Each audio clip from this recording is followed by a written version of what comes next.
حضرت انس بن مالک رضی اللہ عنہ سے روایت ہے، کہا مجھے تمہارے سامنے زیادہ حدیث بیان کرنے سے یہ بات روکتی ہے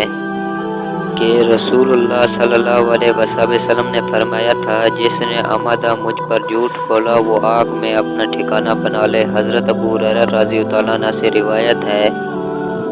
کہا رسول اللہ صلی اللہ علیہ وسلم نے فرمایا، جس نے آمدہ مجھ پر جھوٹ بولا وہ آگ میں اپنا ٹھکانہ بنا لے۔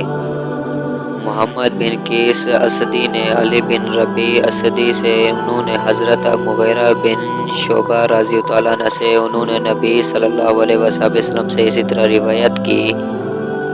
لیکن بلا شبہ مجھ پر جھوٹ بولنا اس طرح نہیں جیسا کہ کسی ایک عام آدمی پر جھوٹ بولنا ہے کا جملہ بیان نہیں کیا۔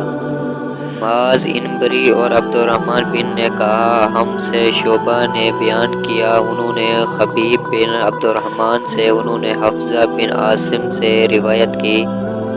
کہا رسول اللہ صلی اللہ علیہ وسلم نے فرمایا، آدمی کے جھوٹا ہونے کے لیے یہی کافی ہے کہ وہ ہر سنی ہوئی بات بیان کر دے۔